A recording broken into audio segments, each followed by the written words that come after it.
This is the Franchise QB Podcast, where we empower entrepreneurs to win big in franchising. We huddle up weekly to educate our audience about the most successful small business model ever created, franchising. Welcome to the Franchise QB Coaches Corner. This is where we highlight franchise coaches, the unsung heroes of the franchising space. They go by coaches, consultants, and brokers, and they play a vital role in the franchising ecosystem. Similar to buy-side real estate agents, franchise coaches guide entrepreneurs through the overwhelming landscape of thousands of franchise opportunities.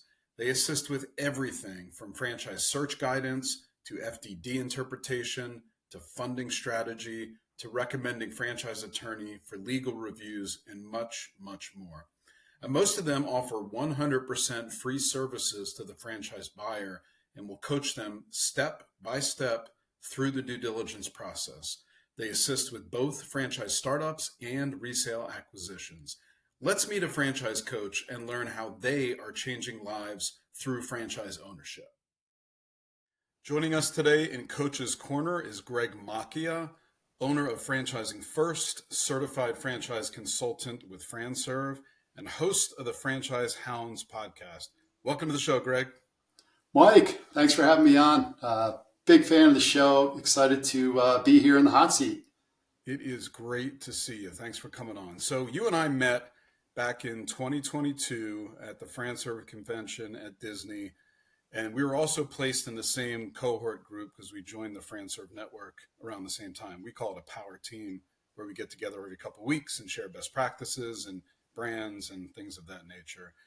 Since then, you and I have seen each other at consultant discovery days, most recently on the Fran Ship that was organized by our friend Lance Graulich to share best practices between franchise consultants and franchisors. So it's really great to have you on. Tell us a little bit about your background and how you found franchising. Yeah, thanks, Mike. Originally from New Jersey, went to Notre Dame undergrad.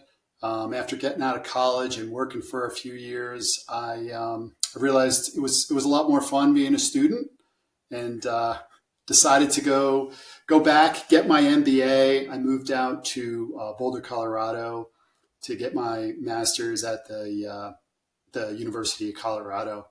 And after my MBA, I was, it was kind of the tech heyday. I was working in tech sales and BD roles, covering the western half of the United States, and in sales, with your sales manager, you're only as good as your last deal, and it's very much a "what have you done for me lately" culture. Right. And I was on the road a lot, and my wife and I were thinking about starting a family, and probably like a lot of our clients that we work with, I just started to think to myself, like, is this sustainable? Is this corporate life, the one I want, right? Yeah. So the company I was working for got acquired. Most people got laid off, including me, and I decided to take the leap and start a business. And that was about 18 years ago. And I saw a gap in the cleaning industry. The business I founded was called Clean Conscience. And what we did is we used, environmentally safe cleaning products and practices, really things safer for, kids and pets and family. And it's funny, I was always intrigued by the franchise model. And I actually wanted to franchise that business and, become a franchisor, which is really how I got involved in this world. And went pretty far down the path, working with, a franchise attorney and a consultant that, kind of helps you put your business in a box. Right. And I ultimately decided for various reasons that I was just going to open corporate locations.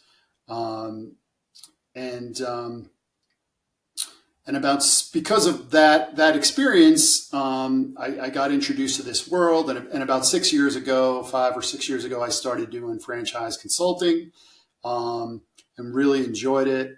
And then about 3 years ago, I sold my cleaning business outright and decided to, do this full time.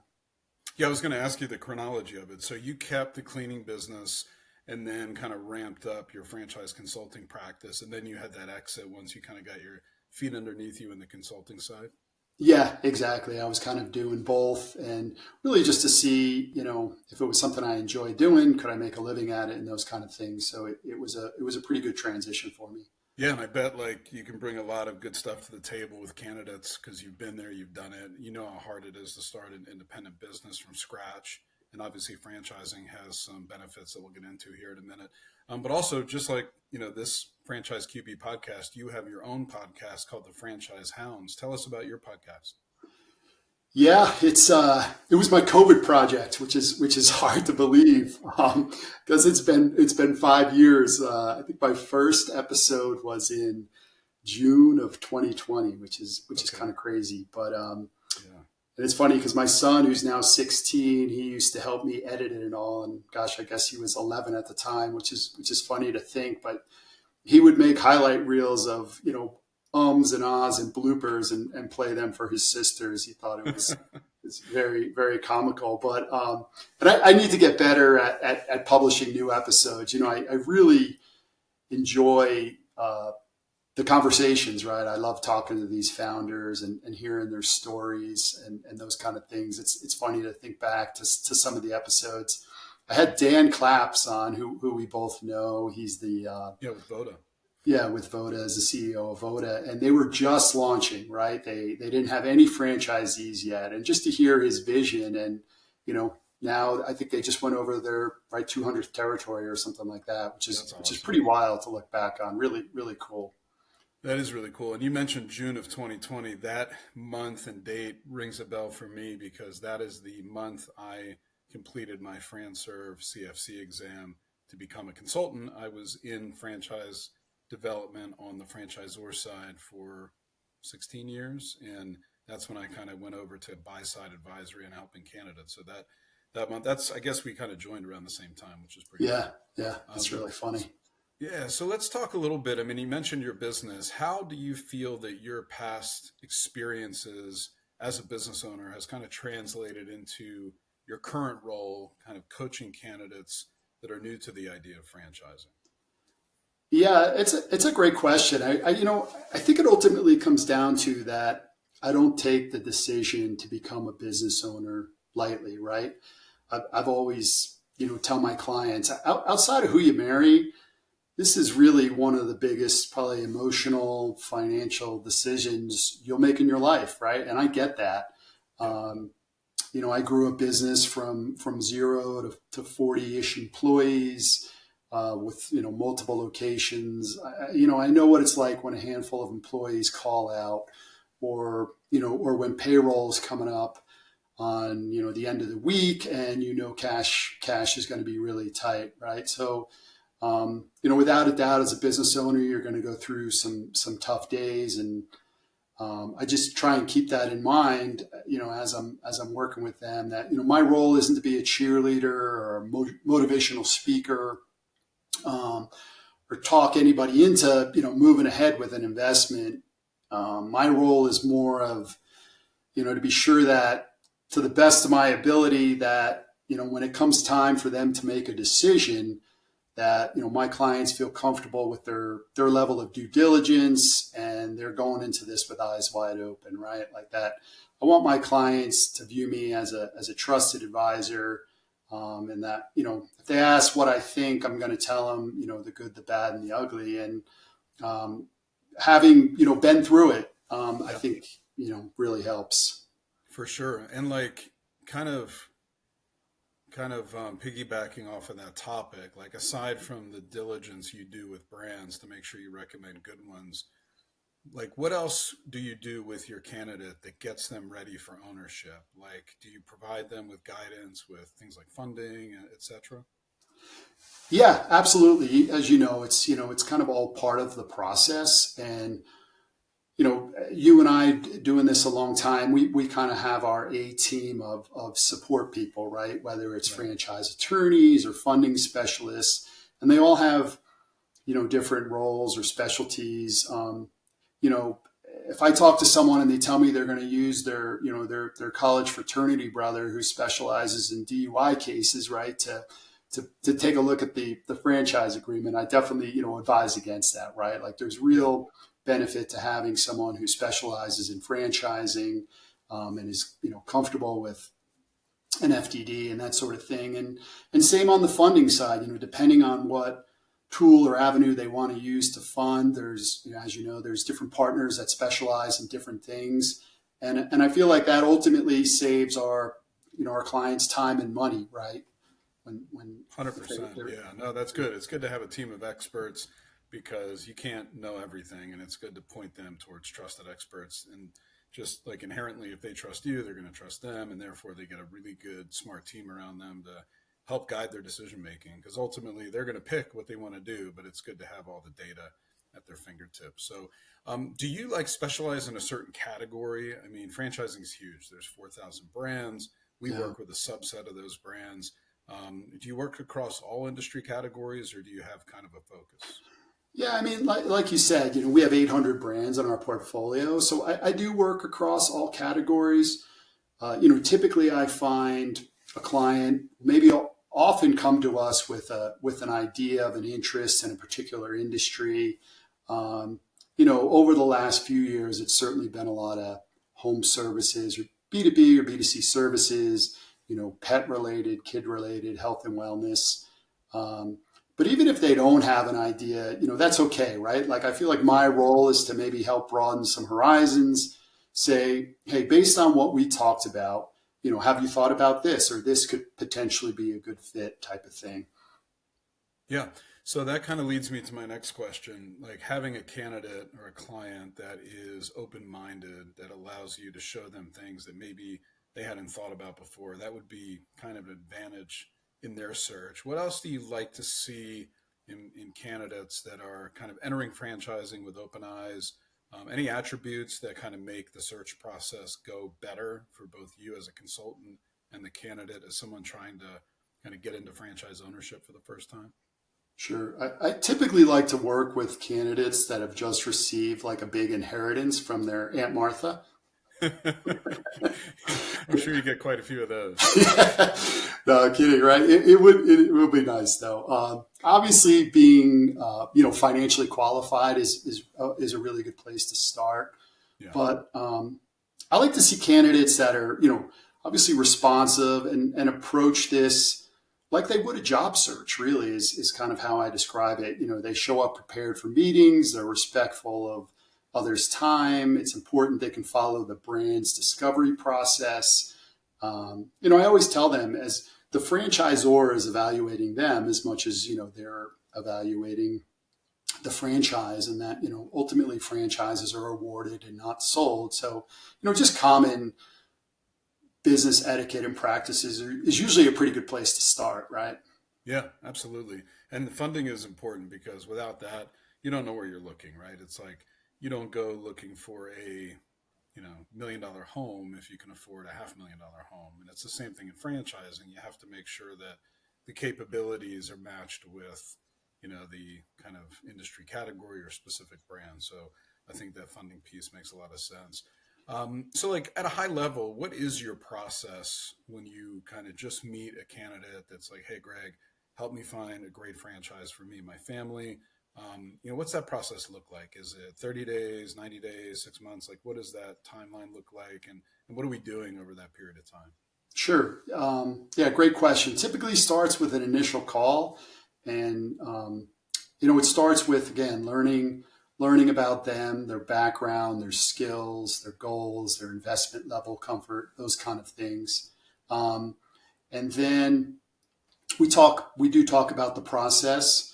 As far as how long it, takes. And I always tell them really, our clients drive the pace and flow of this, right? Like we can typically move as fast or as slow as they like. Obviously, sometimes things like territory availability come into play. If we've both had the scenarios I know where clients maybe haven't, been willing or able to move fast enough kind of in a hot market and things got sold out from under them, which is always unfortunate to see when we truly think they'd be a good fit and there was availability and that sort of thing. But after that initial meeting, we kind of both understand, one, how I help, two, I get background on them. I go off, do some research, come up with an initial list of brands or industries that I then share with them. And really, we go from there based on their feedback. If, hopefully I'm on the right track and there's a few brands they're interested in learning more about, I get them connected with our contact at the brand, and we kick off a discovery with the brand. But really, obviously their feedback helps as it helps refine the search that sort of thing. And as you know, territory availability is really plays a major factor in all this. Not only one, is there territory available, and then two, is there available territory to scale and really build something, right? Yeah, it's like important to figure out, what is their plan? What ownership type do they have in mind? And is it going to match the culture of that brand? Because you might find someone that really loves a model, but they have to be in there 9 to 5, 5, 6, 7 days a week. And, they might be looking for something that's more absentee where they can keep their W-2 and all that. So that can see how making sure there's an alignment between what the franchisor expects and what the candidate expects is pretty critical to making a good match. So what advice would you have for someone that has never looked at franchising before? They're now kind of considering it. They're new to the space. Is now a good time to get into franchising? Is that kind of the guidance you would provide? Yeah, I guess even to take a step back, anyone who's really considered business ownership or the thought of, hey, I might want to be my own boss. I obviously think that franchising should be part of at least the initial discussion, right? To understand the model, understand what it looks like to own maybe an independent business versus a franchise. And look, if we get a month into it and we decide that maybe the franchise model isn't right for you or your goals, then I still feel like I did my job, right? Like I probably saved that person a lot of money and a lot of time, and we go from there. But I think it's really important to consider the model and look at all types of businesses. Obviously, you and I are big believers in the franchise model and how it can support an entrepreneur and really be a good fit for people to get into business ownership, really regardless of the amount of experience or business acumen as an owner. I know you and I know some really successful people who've grown incredible wealth through franchising, right? So it's not like the model is for rookies, if you will. No, I like your approach because, when you're looking at like the landscape of what's out there, in ownership, you're looking at independent businesses that are for resale, starting an independent business like you did, which is incredibly challenging, than a franchise startup or a franchise resale. So I think if you look in those 4 buckets and keep those open, people figure out pretty quickly if ownership is for them. And then if they kind of check that box, then they can start deciding what's important to them. Do I mind paying a royalty if it translates to, having great systems and, the net income is probably going to be greater after paying the royalty than it would be if I kind of did this on my own. And I think it takes time sometimes to figure out exactly what the candidate, is looking for. And like you said, sometimes when they decide to go that direction, you did your job because you showed them what franchising is all about. Maybe it's a fit, maybe it's not. So that makes a lot of sense. So, yeah.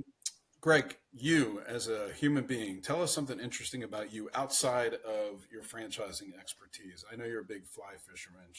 Yeah, I would say in general, I'm like a big life experiences kind of travel guy. I don't need a fancy car, but, pitch me on the idea of a crazy adventure and chances are, when are we going type of thing. Gosh, my son and I a few years ago did a 188-mile rafting trip through the Grand Canyon. Oh man, that's cool. And all that took was like a buddy of mine saying like, hey, you and your son would love this. And I was like, okay, when we going, and I think, again, this comes back to like business ownership and some of the things that you're able to do, but really I want to be the guy who's able to attend all my kids' functions and things. I don't want to be on the road traveling. I could never go back to a corporate job after having experienced kind of the freedom of business ownership. We, as a family, we went to the Super Bowl this year, and, just really being able to share life experiences with my family and kids and, friends and loved ones is kind of what I think defines me. Yeah, man, that's great. That's really great that you kind of, walk the walk. It's like you work hard and you get to enjoy that time for being a business owner with your family. That's super cool. Greg, it's been great. Anything else you want to add to the mix before we wrap up today? Yeah, I mean, Mike, I always knew you were a pro as a franchise consultant, but now I got to experience the pro podcast host. It's been awesome. I've enjoyed it. Flattery will get you everywhere, Greg. You know that. Well, it was great to have you on. I appreciate your time. And if anyone listening would like to connect with Greg to learn more about becoming a franchise owner, you can contact him at greg@franchisingfirst.com or contact me. I'll get you connected. Thank you, Greg, so much for taking the time to discuss Franchising First and franchising in general with us today. Yeah, thanks, Mike. Enjoyed it. Got it, buddy. Thank you for listening to the Franchise QB podcast, where you're at the helm of your future as a franchise owner. If you enjoyed the content, please rate the show and recommend it to anyone that might be interested in franchising. Make sure to visit franchiseqb.com to subscribe to my newsletter and for an actionable playbook to go from walk-on to legend in your new business. Follow us on Twitter at QBFranchiseQB and join us every week for a new episode. See you next time. Visit franchiseqb.com to take the next step of your journey towards wealth, independence, and franchise ownership. And remember, when working for the man gets old, you must do something bold. Thank you for listening.